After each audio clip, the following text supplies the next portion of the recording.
はようございます。現在の時刻は7時25分です。昨晩はね、すごく静かで朝までぐっすり休むことができました。よいしょ。おー、気持ちいい。おー、いい朝。せっかくのね、海辺に来てるんでコーヒー入れていただきましょう。片足ぴょこんと上げてるのが可愛いですね。よし。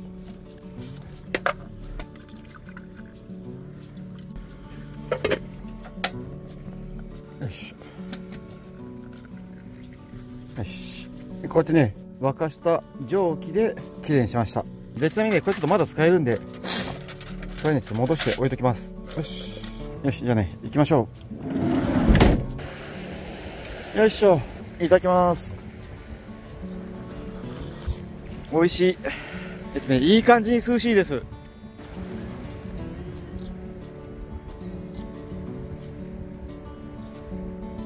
なんか向こうの方に変なものが見えますね。なんだろう、風力発電でしょうか。なんかね、僕がしてるのとは違う風力発電が回ってます。かわいい。はい、カニです。ごちそうさまでした。よし、オッケー。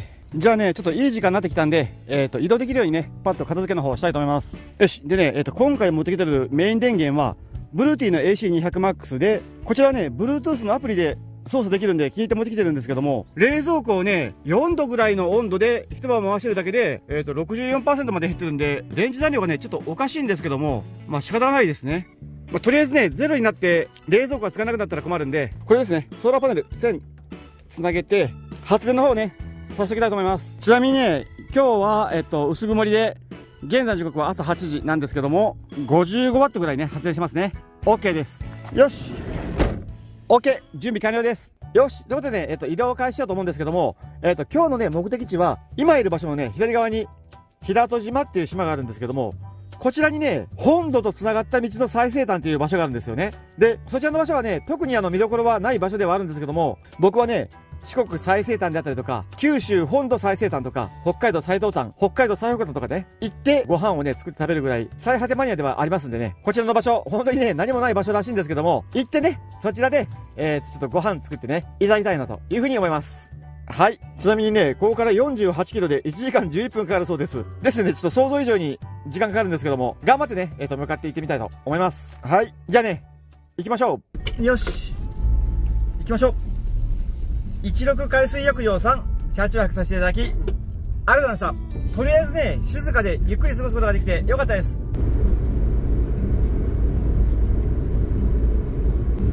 お、橋が見えてきた。ちょっとね、寄ってみましょう。よいしょ。よいしょ。よし。はい。こちらはね、平戸瀬戸市場さんですね。なんかね、道の駅みたいなものがあったんで、ちょっとね、寄ってみました。はい。どんなところでしょうか。行ってみましょう。お魚屋さん。アジ詰め放題150円とかあります。へえ。今回350円ですって。安い。揚げるだけのアジフライ400円です。マサバこんだけ入って200円ですって。安っ。大きい魚売られてますけども、シイラが1匹1000円で売られてます。で、すごいな。その辺のね、ヤズっていうお魚はね、神経締めしてあるらしいです。すごっ。種類も豊富でね、お値段すごい安いです。天然の赤ハタこんなに大きいのが600円なんです。なんだろうね、この RV パークとかね、とか調理ができる場所に泊まれるんだったら、ここでね、買い物してから買っていきたいですね。お土産もね、しっかり売られてます。僕の大好きなね、お醤油コーナーです。激アツですね、これ。この辺りはね、キッコーマンじゃなくて、キッコータっていうのがね、売られてるみたいです。面白い。これがいいですね。お魚のね、アラとかを炊くのに、最適なね、タレとのことです。1本税込み500円。安い。これね、お土産にさせてもらいましょう。あとね、漬け丼のタレがあります。これも美味しそう。こっちはね、600円。オッケー。じゃあ、この2本をね、ちょっと自分用のお土産にさせてもらいましょう。オッケー。いいのがありました。はい、買ってきました。いいお土産ね、できました。これ今回の旅でね、どっかで料理させてもらうのもいいですね。よし。はい、ということでね、ちょっとつまみ食いするものはね、なかったんですけども、いいお土産がね、買えましたんで、先にね、進みたいと思います。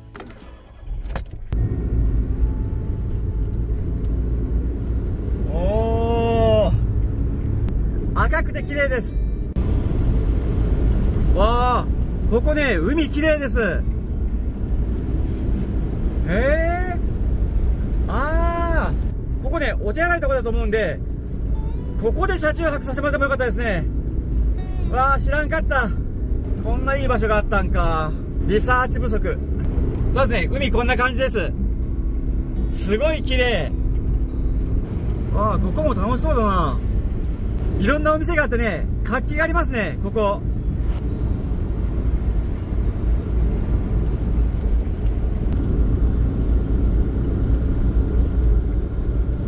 はい、だんだんとね、道が細くなってきました。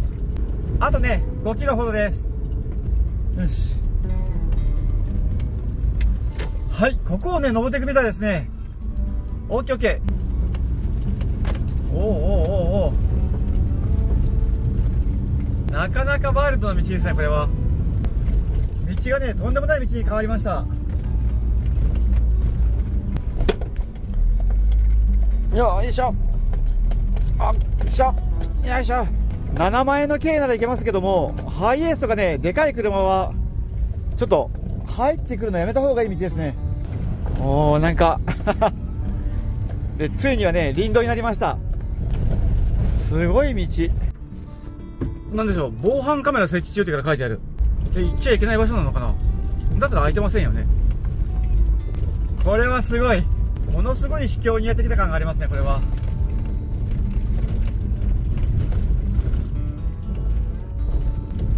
まだある。すごい下り坂。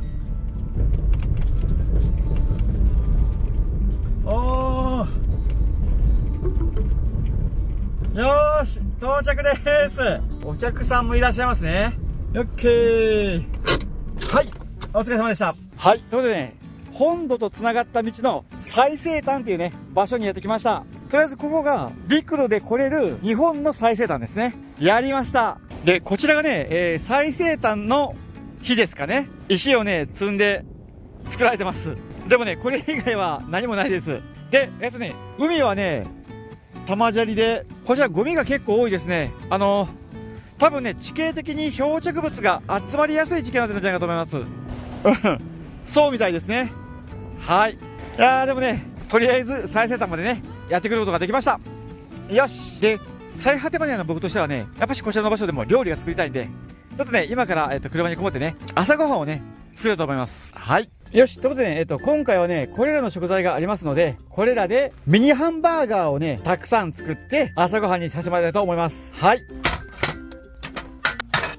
で、こちらはね、昨日買ったハンバーグですね。で、これを、ひんむいて、3つぐらいに、もう分割して、こんな感じでね、パンの形にね、合わせながら切ってね、焼いていきたいと思います。4つ分ぐらいあるな、これ。よし。で、火をつけて、はい。中火ぐらいで焼いていきます。で、この間にね、キャベツ、ちょっと刻んでおきましょ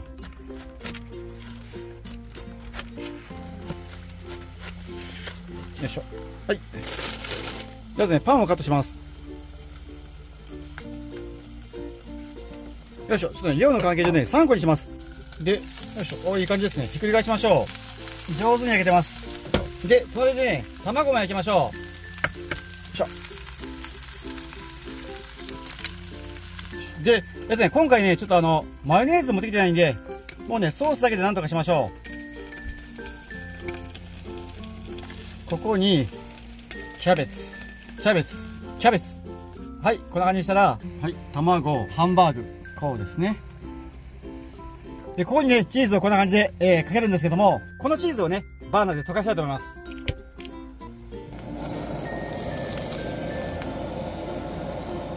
オッケー。よし、完成です。美味しそうなのができました。ということでね、美味しそうなハンバーガーできましたんで、最西端をね、眺めながらご飯いただきたいと思います。よいしょ。外風が強いんでね、この車内でね、こんな感じでいただきたいと思います。いただきます。ちなみにね、今回のはこれ、九州のね、佐世保バーガーをね、意識してます。はい。ということで、日本最西端で作った佐世保バーガーのお味は、美味しいです。お肉がね、すごくいい味してますね。お肉柔らかいですし、焦げたチーズもね、香ばしくて、すごく美味しいです。うん、美味しい。贅沢すぎでしょう。来てよかったですね。とりあえず海はそこまで綺麗じゃないですけども、7枚の軽をね、道路で来れる日本最西端までね、連れてきてあげることができました。よーし。よかったよかった。よく頑張った。よし。しっかり食べてね、完食です。ごちそうさまでした。美味しかったです。よし。じゃあね、そろそろ移動しようと思うんですけども、僕ね、前回の旅で、佐世保市の方には言ってないんですけども、佐世保市の道の駅佐世ボックス99が、すごく楽しいところですよっていう風にね、コメント欄で前回いただきましたんで、今からね、こちらの道の駅佐世ボックス99さんの方にね、遊びに行ってみたいと思います。はい。ちなみにね、68キロで1時間44分かかるそうです。結構遠いですね。はい。よし、じゃあね、行きましょう。はい。謎のゲートまでね、帰ってきました。オッケー、出てこれました。釣り減りました。はい。でね、ちょっとこの辺のね、お家ちょっと面白いんで、見てもらいたいんですけども、屋根の上にね、ブロックが置かれてるんですよね。で、これがね、多分、瓦がね、飛んでいくのを防ぐための目的で付けられてるんだと思います。面白いですね。土地柄だと思います。もうね、僕ね、本当にこんなの初めて見ました。すごい。あ、でね、九州には、五島列島というのがあるんですけども、その五島列島の方にはね、今回行かないのかっていう風に思われている方がいるかもしれないんですけども、五島列島はね、島はね、いろいろ見て回れるところがたくさんあるんですけれども、僕がね、どうしても見てみたいって思える場所がね、ちょっと少なかったんで、今回は五島列島は寄らずに旅をするっていうことにね、させていただきましたんで、皆さんね、ちょっとその点のみご了承ください。はい。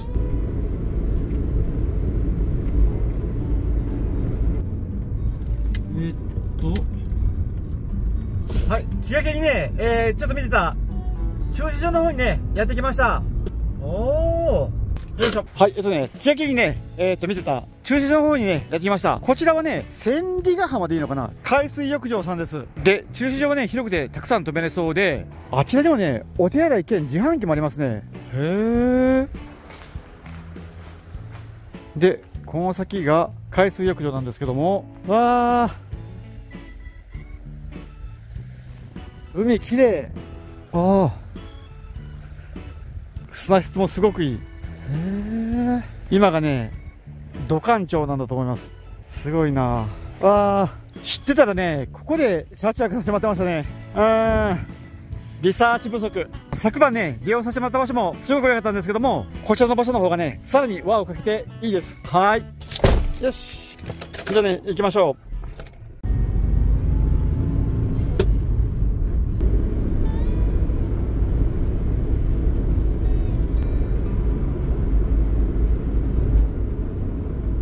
はい、何気なくね、ふらっと立ち寄った、こちらのね、道の駅昆虫の里タビラさんのお土産コーナーがね、ちょっと暑かったんで、ちょっとね、お土産を買っていきたいと思います。で、いろんなね、ものが売られてるんですけども、まずね、目がついたのはこちらですね。コオロギせんべいがね、半額で売られてるんで、こちらを一ついただきましょう。で、有田焼のね、湯飲みが一つ100円というね、めちゃめちゃ安く売られてるんで、こちらもね、いただこうと思うんですけども、これにしましょうかね。お母さんで買われてる分にしましょう。ね、プレゼントなんで、こちらを買って帰ります。で、レンジでチンするちゃんぽんがあるんでね、ちゃんぽんをね、一つ購入させてもらいたいと思います。鶏飯の素があるんですけども、1合用の分があったんで、これね、一ついただきましょう。で、カストースっていうね、カステラみたいなやつが半額で売られてるんで、こちらもね、いただきましょう。お願いします。よし、ということでね、思いがけずお土産たくさんゲットです。オッケーオッケー。よし。オッケー。じゃあね、行きましょう。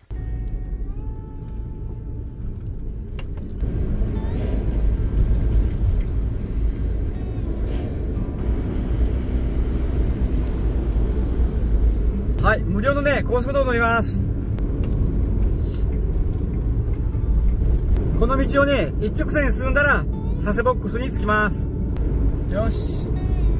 ここでね、一遍降ります。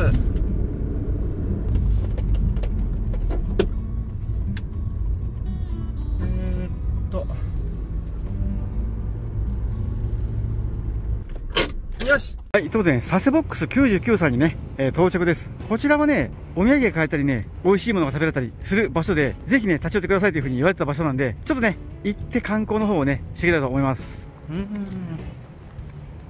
おー、食べ物たくさんありますね、本当に。カレーがね、すごいたくさんあります。へー。でもどれもね、1350円ぐらいするみたいですね。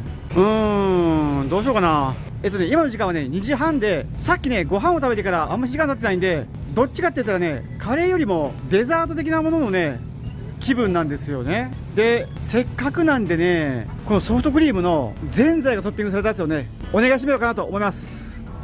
はい、券売機ですね。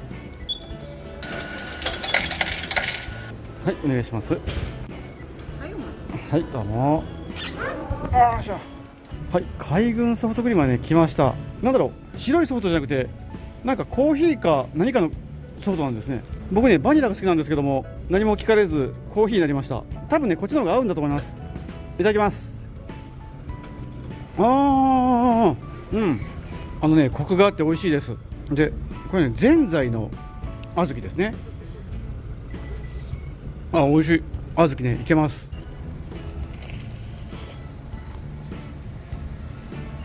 よし、ごちそうさまでした。美味しかったです。で、こちらはね、お土産も売られてるそうなんで、お土産コーナーもね、ちょっと見てみたいと思います。いろいろ美味しそうなものがありますね。大和カレーがある。クジラの大和煮とかある。かんころ餅っていうのがある。お餅かな。ミルクセーキラングドシとかある。美味しそう。一ついただきましょう。よし、あとね、長崎ちゃんぽんとね、皿うどんの詰め合わせセットがあったのでね、こちらをいただきましょう。よし、じゃあこの4点ね、購入させていただきたいと思います。レモンステーキソース美味しそうやな。我慢しようか。はい、お願いします。はい、お土産しっかり買いました。 OK です。よし、ということでね、次の場所に移動しましょう。お次はね、昨日お風呂入ってないんで、もうお風呂に入りに行きましょう。ここですね、エコスパ佐世保さん。車でね、33分で行けるそうです。よし、じゃあね、行きましょう。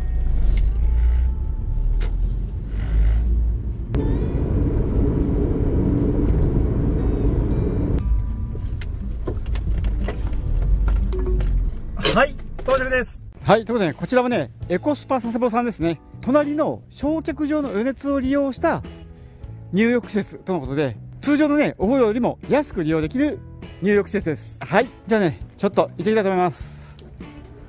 はい。よし、じゃあね、行ってきます。お願いします。よし。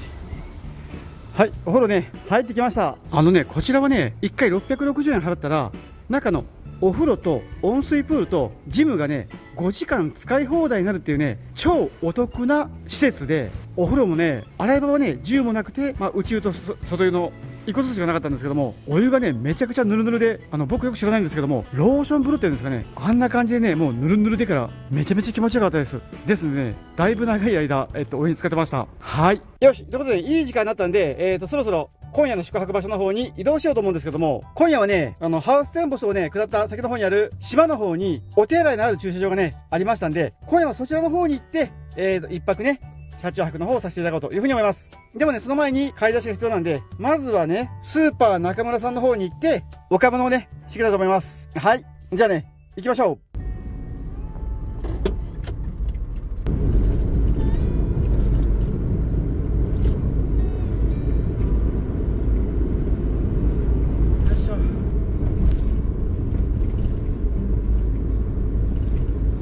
よし、はい、到着ですが、開いてないな、駐車場が。今開きそう。よし。はい、ということでね、スーパー長村さんにね、到着です。こちらはね、地元に愛されるスーパーさんのことなんでね、ちょっとね、行ってお買い物を楽しんでいきたいと思います。よっしゃ。よし、しっかりね、買ってきました。全部でね、1729円でした。いいものがね、しっかり買いました。よし、じゃあね、いいお買い物もできたんで、もうね、今夜の宿泊予定地の方にね、移動したいと思います。約10キロでね、14分で行けるそうです。行きましょう。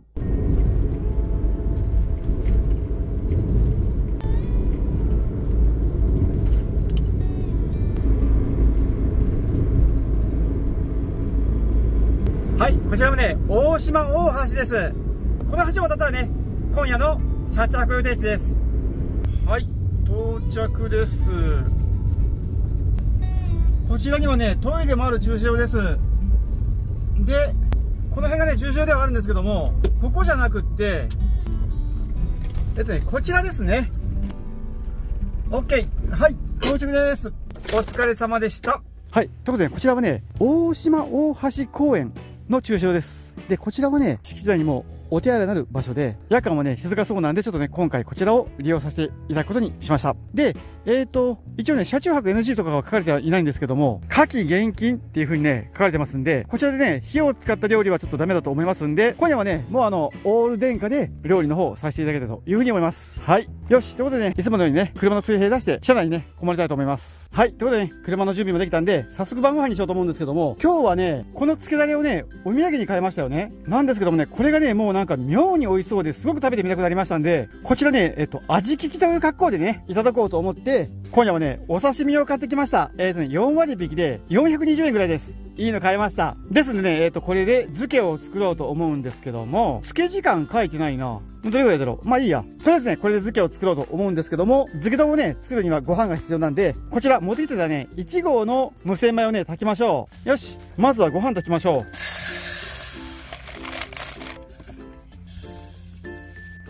う。よし。で、これはね、デルタ2でね、炊きます。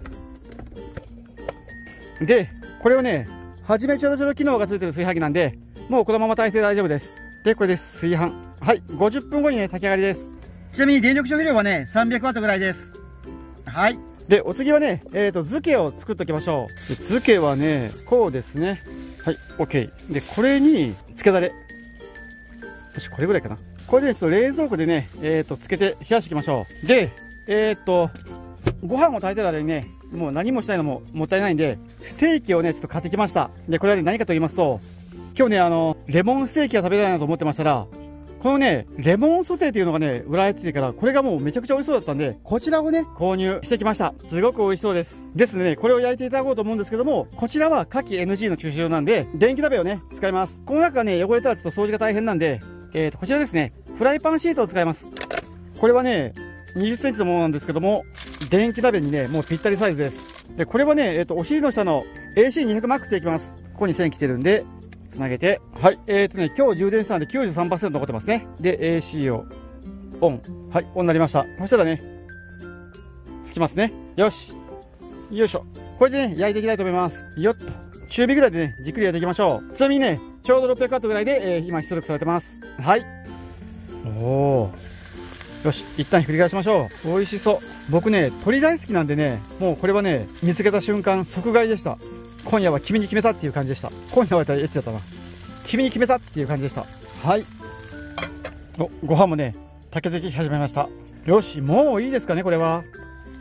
おっしゃ、上手に焼けました。じゃあね、もう早速ね、冷めないうちにね、いただきたいと思います。いただきます。果たしてレモンソースペッパー味の鶏肉のお味は？うん。美味しい。ああ、なるほど。ね、レモンの風味がすごくいいですね。レモン好きにはたまらないです。うん、美味しい。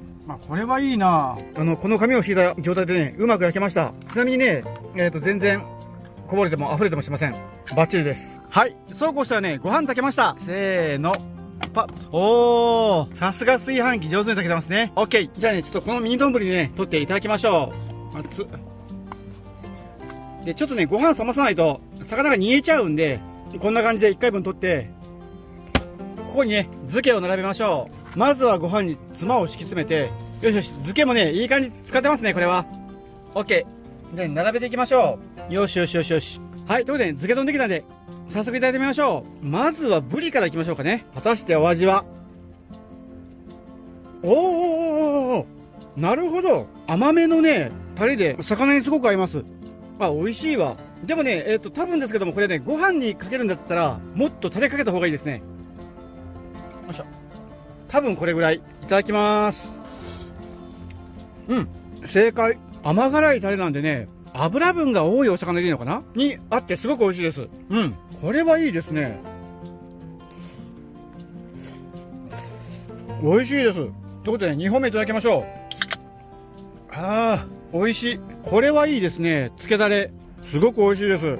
なんかこれね、今晩中に全部食べてしまうのもったいないんで、残りの半分はね、明日の朝食べましょう。この吉光田醤油さんのね、つけだれ、冗談抜きで美味しいです。めちゃくちゃおすすめです。買って大正解。はい。ということでね、漬け丼を明日の朝食にすることに決めたおかげで、食べるものがなくなったんで、さっきこっそり買ってたね、辛いイカを食べたんですけども、こちらがね、すごくね、小さくなってて、驚きました。昔はね、もっとこれぐらいだったと思ったんですけども、体積比でね、半分ぐらいになってるような気がします。これもね、時代のせいかもしれません。でもね、変わらず美味しいです。はい。ということでね、しっかり食べて完食です。ごちそうさまでした。すごくね、美味しかったです。で、まだね、寝るには早いんですけども、PC 作業とかをね、ちょっとしないといけないんで、ちょっとね、片付けてから、今からね、PC 作業の方、したいと思います。ちなみにね、この容器は明日も使いたいんで、まず、こうやって、キッチンペーパーで汚れを落として、拭いた紙はこちらですね。こちらの油を吸い取らせます。で、あとはね、このウェットシートで、綺麗に拭いておけば、明日も使えます。はい、OK。はい。ということで、PC 作業終了です。で、遅くなってしまったんで、もう休もうと思うんですけども、今日使った金額はこんな感じで、1日で合計2869円で、ここまで合計が22,674円っていう風になってます。はい。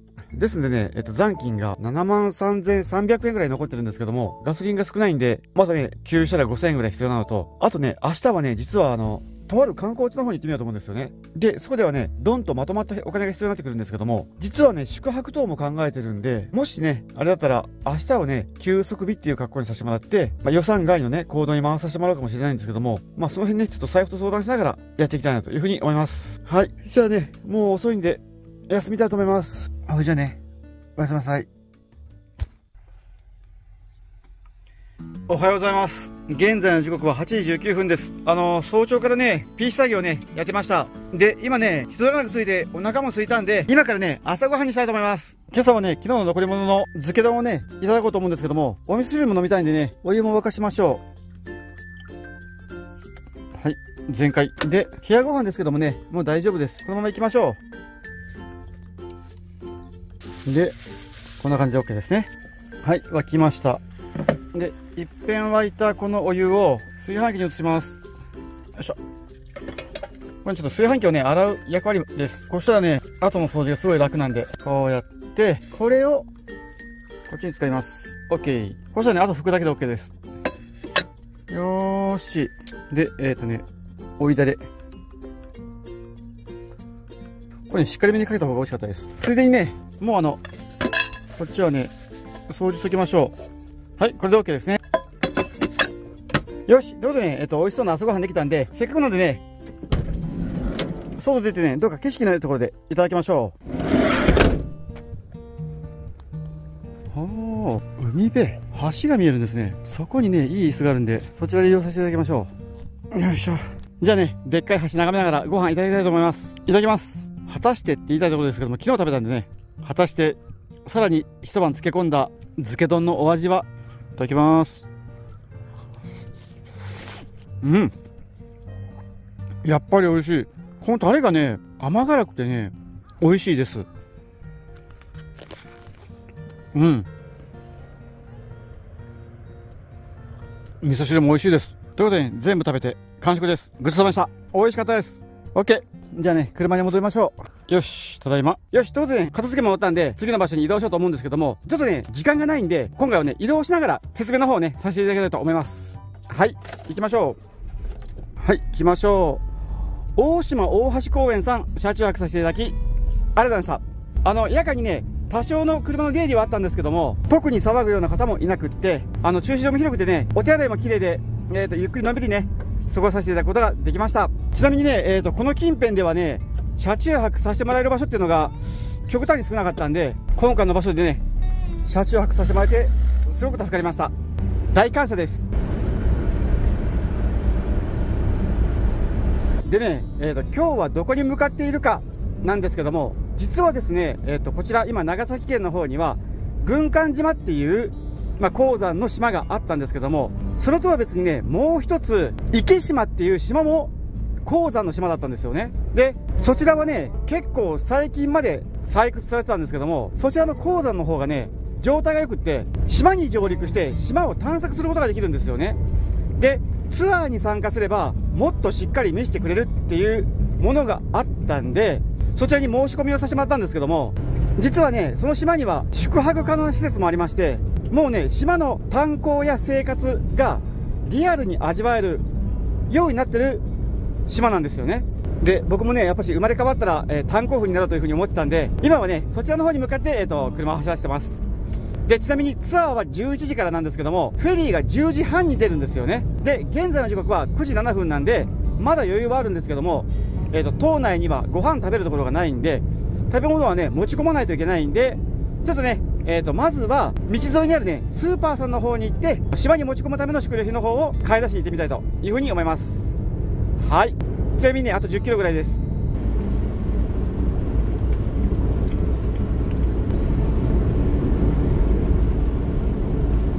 はい、ということでね、スーパーさん見えてきました。こちらですね。OK。はい、ということでね、スマイルマーケット松形屋さんにね、到着です。こちらはね、この近辺でね、一番大きいスーパーさんで、最近ね、改装してすごい綺麗になったらしいです。で、何やらね、楽しそうなこともやってますね。でもね、我慢してお買い物の方にね、行ってきたいと思います。よいしょ、行ってきます。よし、しっかりね、買ってきました。全部で1992円でした。よし、OK。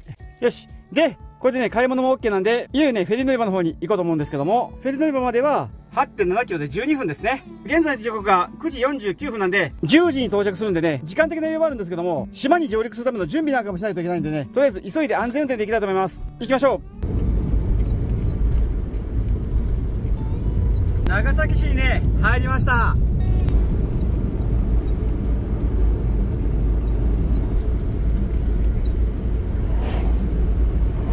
こちらですね。はい。で、僕は今回フェリーには船を乗っけないんで、車はね、なんかどうやらその辺に止めさせてもらったらいいみたいなんで、適当にね、駐車させてもらいたいと思います。